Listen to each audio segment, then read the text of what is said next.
And I think that's a good time for us to move on, unless you had another thing to say, Echo. No. Okay, let's go ahead and move to a sort of new thing we've been doing, which is letters. Mm-hmm. And this is a thing that I got inspiration from Dimension 20, and I feel like it's been really great so far. So I'm going to ask if any player characters or at all have any letters either to or from your characters. But before you do, I will say that there is a generic and very stiffly worded missive from Albrecht to Calder. Oh. Ooh. And it's clear that he didn't write this himself. Like, it's obvious that he had somebody else write, draft, and send this on his behalf. But it Doesn't know how to write. expresses a socially acceptable amount of pleasure in your apparent conquering of the Stone Tooth, and especially your cunning in enlisting, and this is the word they use, a number of demi-humans to help you secure such a valuable asset. And wondering in formal but also not entirely patient vibes when the benefits of the manufacture from the Forge of Fury will begin to be seen by Albrecht and the family. I'm not going to give you like direct words on that because he didn't give you direct words on that. He just gave someone else the instructions to say, like, when are we going to get our cut, essentially. Mm-hmm. So that's the Pardon one letter me. I've got. Calder will, upon reading this letter, go, "Pardon me, I need to pen my response." And with that, are there any player characters that would like to send a letter? Hi, I have a letter I would like to read I of what Calder thought- is going to be writing back to his dad. Let me make sure I know which camera is you. Boop-a-doo, boop, boop-a-doo. 1 is M, 2 is Gale, that makes 3 Jeff. By all means, proceed. Cue, like, some generic violin score. Oh, I will. Calder will begin his reading by penning a long, florid script, occasionally letting go of the quill and just letting it move on its own as he thinks about what he wants to write. At one point, he'll like scribble out something toward the middle, and go, and finally roll it and send it on its way. But it reads, "Dearest Father, I trust this letter finds you wallowing in the splendor of our ancestral estate, surrounded by the echoes of your own greatness. However fortunate we are to have the opportunity to share this communication, I am happy to inform you that I will be returning soon in order to discuss the details of everything I have discovered. Though it is with a heavy heart, or as heavy as it can be given the circumstances, that I must relay that the most recent of our family's exploits, and you may wish to brace yourself, for this will likely provoke a range of real emotions from you, Father. After all, it is not every day that your eldest son and heir takes up arms against you and in the favor of our enemies. Yes, Father, the Black Sun has risen over our house, as it leads Anton straight into the arms of our adversaries. I must admit, the revelation of this betrayal was not entirely unexpected. You've met Anton. I suppose I should thank you for instilling such cunning and ambition within him. But now as the weight of the war scratches out a word, my shoulders, I find myself contemplating our family's legacy. I'm sure you are eager to know the specifics of everything of the sordid tale, but I must leave you in suspense for now. It seems our enemies are as cunning as my dear brother, and I must focus my energies on ensuring the survival of what remains of our family. Rest assured, though, that I shall keep you apprised of the situation as it unfolds, as I know how dearly you value your involvement in such affairs. In the meantime, I suggest that you keep a close eye on your dealings and alliances. Yours ever so dutifully, your 7th favorite son, Calder." Oh, 7th favorite son. I love it. Did anybody else? Imagine if he had said 8th favorite son. Oof. Oof. Does anybody else have a letter they would like to either send or receive? I have one ready, but it's for a character who hasn't come back into things yet, so We can put it off. That's not a big deal.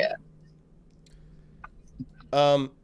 In the meantime, now that I'm thinking about it, Echo, you have a couple of items in your possession from a previous letter. Yeah. You have a stone that theoretically contains the last memories of an archdruid of the Emerald Enclave, and you have a potion that is at the moment unidentified. Yeah. He's an enclosed stone that contained his last memories and a potion I might find useful. Use it well, for the secrets of making such things has been long lost. So I guess when he'd have a second, he'd ask Sven to identify it. Or, I don't know, Vic, maybe? They can identify it. Give her something to focus on that isn't Yeah. pathetic. Yeah, Vic's identification is not just like looking at it and stirring it around, right? Describe for me a little bit what Vic does in order to identify this potion. All right, so the identification is somewhere between it's a potion, you said? Yeah. So we're going to pull out like a monocle that is also 4 other monocles. There's gotta check to make sure what I got here. We're gonna go over to like a portable version of an alchemist set. You can tell that it's portable because it definitely has like additional like standy things, and is going to like pull out an eyedropper and just like pull 1 drop out, close the bottle, put it off to the side, and like science it real hard. Montage. It's like bubbles. It's like it turns different colors, and she will divine what the fuck it is by way of what color and bubble shape and smell and stuff that comes out of it and how it reacts to different liquids. So your first response is, where did this come from? Because this is not like anything that Vic has ever seen before. And the first thing that Vic is able to figure out is that this vessel, I don't know that we said exactly what it looks like, but this vessel has 2 doses of this potion. And you're able to figure out that it is a potion that will make the person drinking it grow to giant proportions. Like someone that drinks this would be able to look down on those hill giants that you fought, or that Ghost and the rest fought earlier. You would be able to look down on them. So this is a potion of giant size, which is a thing that Gale will probably recognize from the end of the Storm King's Thunder module that we ran a little while ago. Mm-hmm. So And two it doses? is, and there are 2 doses of it, and yes, it is very, very definitely not something that can be made these days. Like, Vic does not have any idea how she might go about like reverse engineering this potion. There is shit there. Can I make an Arcana check to actually bullshit it into thinking that I can make a version of it? Yes, go Is it ahead like and a make. DC 30? This is going to be one of those times when it's an extraordinarily. You might roll a 20 and still not get it, but go ahead and roll it. Can I roll it with alchemist supplies instead of my Arcana check then? Yes. Yeah. And we're not on the board right now, so tell me what you get. 25. 25. Okay.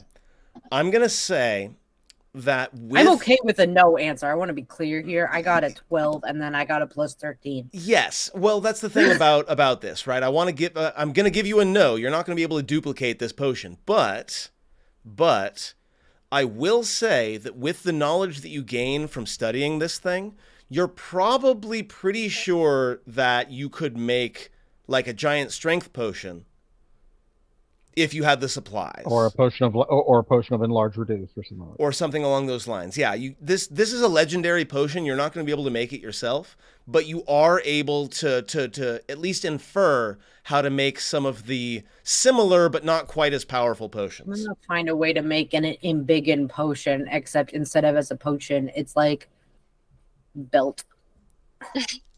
So Vic has gotten project ideas from this. Project ideas. What before you go trying to reverse engineer something, Embiggen. do you know how I was supposed to use this rock? Can you like look at it and tell me how I'm supposed to like get the memories out of it?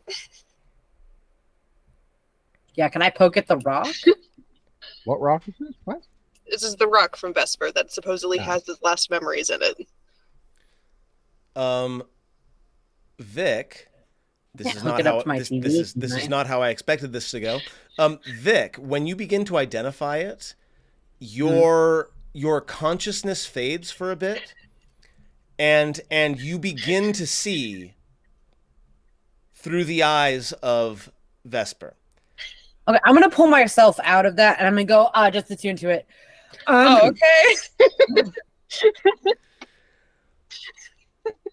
I give it like an hour, maybe 2 hours. You might not even have to fully attune, but like the same process of like shoving your mental consciousness into it to connect should be fine. Dude is so short. Okay. Echo, are you doing this thing now, or are we putting it off until another session?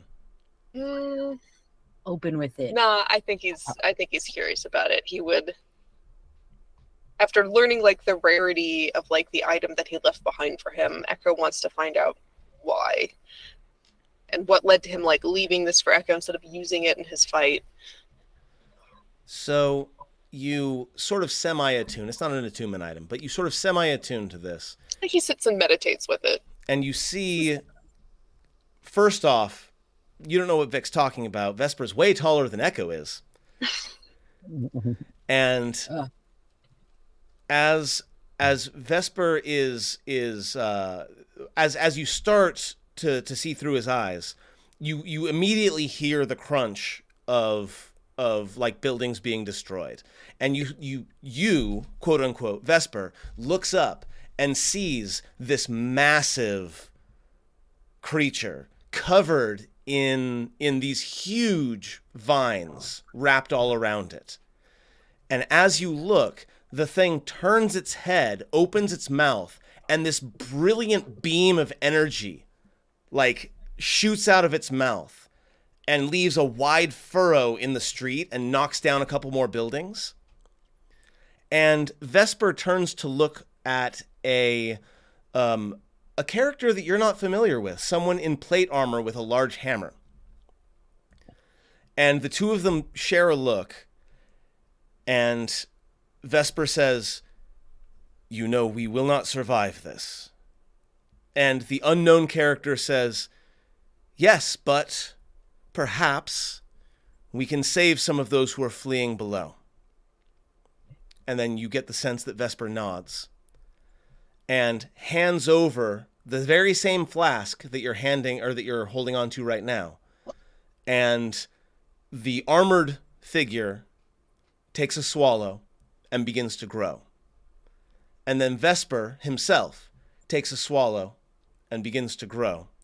And as he does, he pulls out from his pocket a small scroll case, and he sets it on the ground, and he looks around and he says, "Someone bring this to the goblin after I'm gone." And you see him, as he's again getting bigger, the stone is getting smaller and smaller in his hand, and the stone begins to glow. And then Vesper turns and faces the Tarask at not quite even height, but a little bit less. And you see the armored figure with the hammer leap forward, and just rain blows down on this monster. And the wounds immediately reknit, immediately regrow. And with just an almost casual backhand of one of the claws, the armored character is sent staggering into a building where he falls over.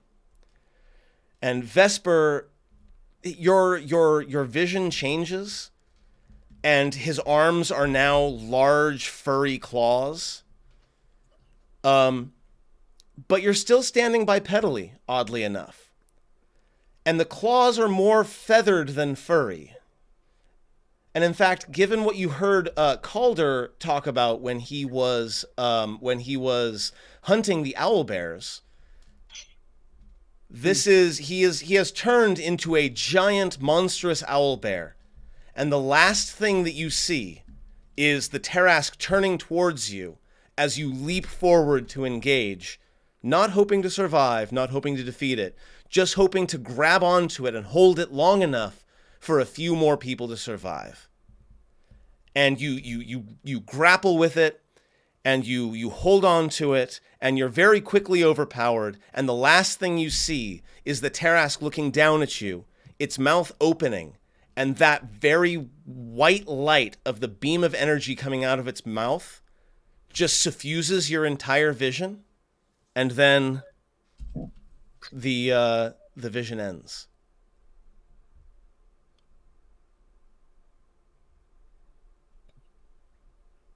The hammer wielding person, were they of the same size as Vesper? Like, were they like human size, gnome size? Human sized.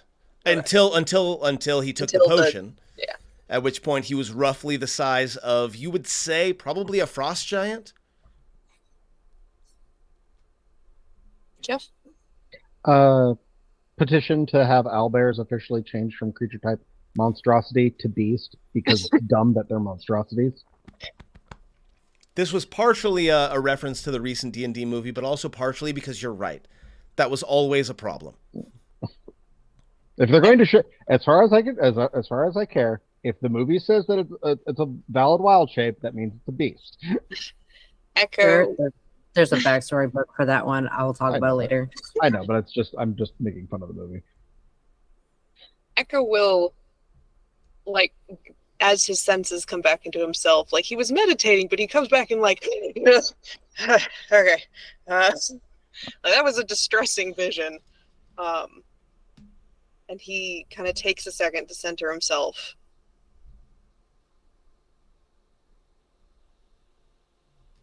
And he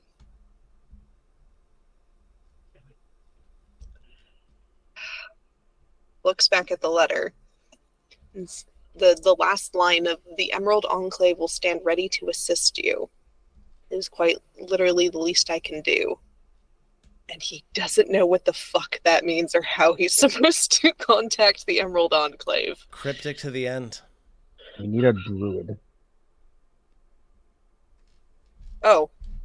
He starts looking the letter over for any hidden messages in Druidic.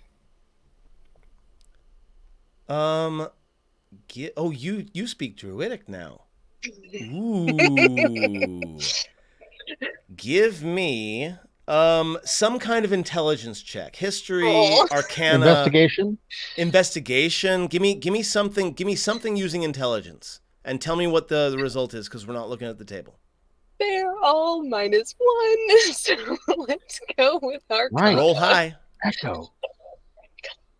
Oh, hell yes. Natural 20 for a 19.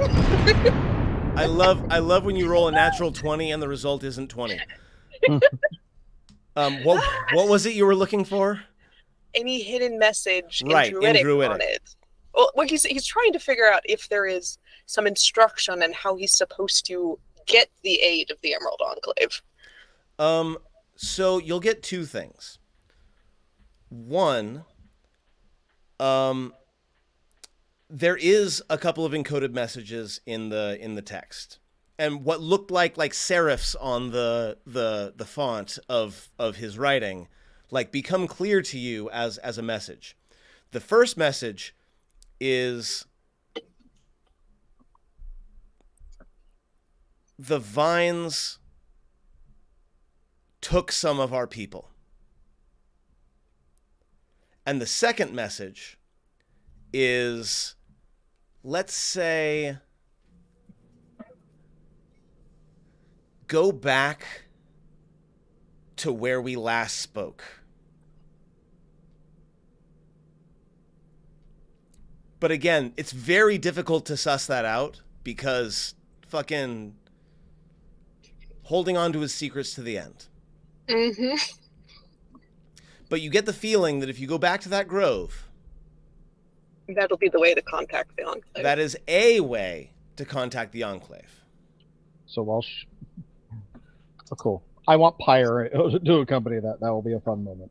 Yeah, he's not taking off this second. All right, yeah. Well, when we do the big meeting of the minds, that's going to be a fun session. And that's probably going to be next session, and I believe that is a good time for us to end this session. Does anyone else have anything they want to do before we move on to the post-game?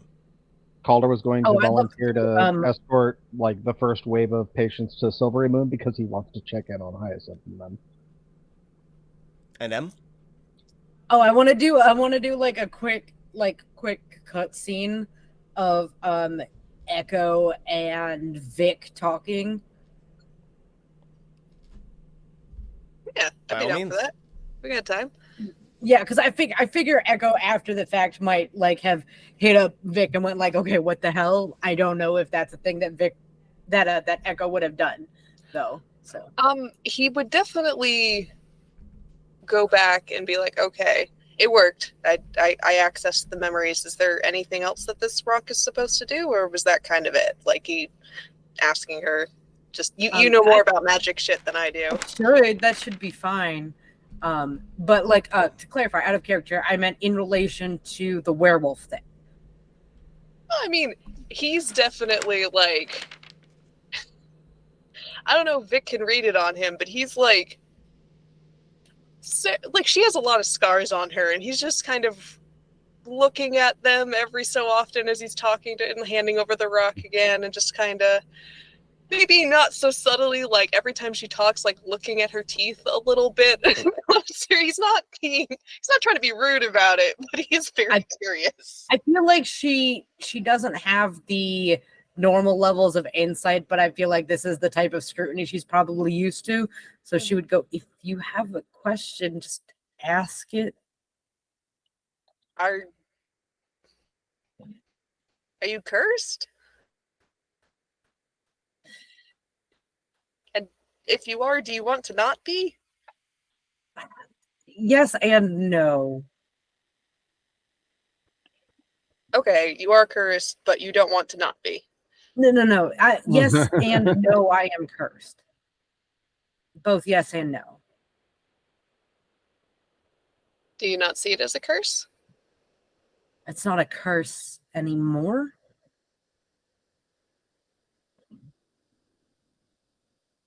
Okay. And you can do something to pass it on to others? When I was younger, there was a mutation that happened before I was born due to my father. And I was born different than everyone else in our little kingdom. And I spent a lot of time getting my emotions under control when I hit puberty.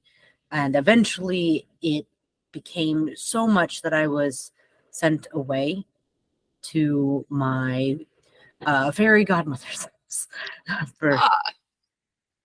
where I spent the rest of my early adulthood in the Feywild, as you would call it. While I was there was a fair amount of magic that was placed on me, around me, and in me to maintain sanity and control. And that magic I also learned how to perform, which harnesses what could be a curse in others and is instead another tool. These rituals, this magic that is placed in, around, and in and on, I can replicate, which has a second effect of transferring a curse-like state to others if they accept it. But it is not a ritual and series of rituals that can happen without willing consent. So They won't stick. if you bite someone randomly, it's not going to turn them into a cursed werewolf. That's not what I said. If you bit someone, is there a chance that they could catch lycanthropy? There is a chance that they could catch a form of lycanthropy, but there are a lot more factors that are required for a bite of mine to change somebody. Like during a full moon? Just one of them? like specific types of full moons have to be actively, wolf shape. Usually at some point I would have to lose my mental capacities in order to do it. So It is a possible thing. It is a thing that can happen. I can get to a point where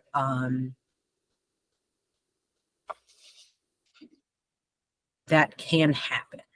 It hasn't for as long as I've been on Toral, but it can happen.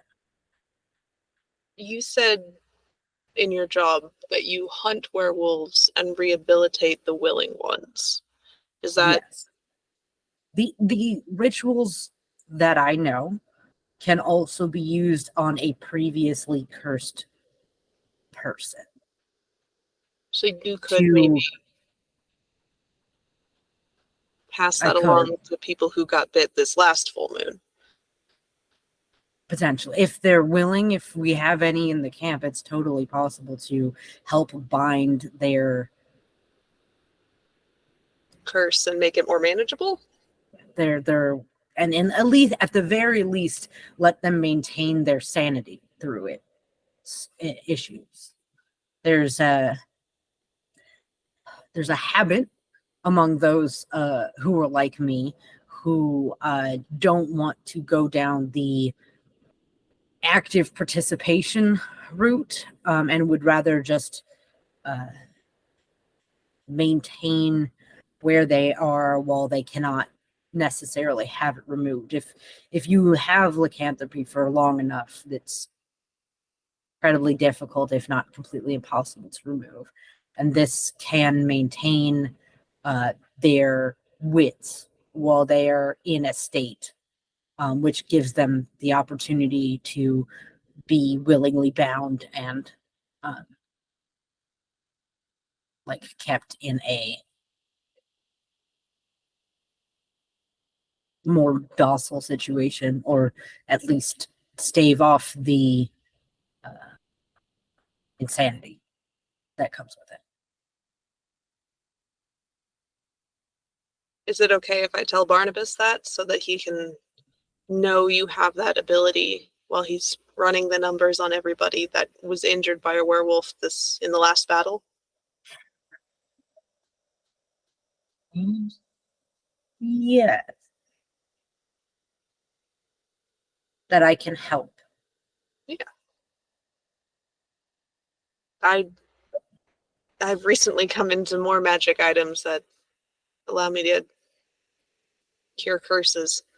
So I'm sure there's going to be plenty of people wanting that option, but there might be a few that wouldn't mind having another tool in their belt.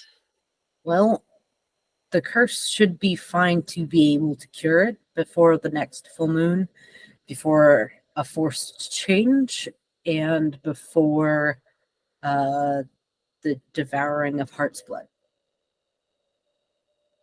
That is like people, not like the deer. Like a sentient thing? Yeah. Rather than like an animal? Okay. I mean, that's good to usually know. what locks it in place. Okay. All right. That is good knowledge. The little pack is fine. They started with the bindings. So now they can't catch like the curse They from other things? They've already got it? They already got it. They got immunized. They're I mean, that sounds they useful.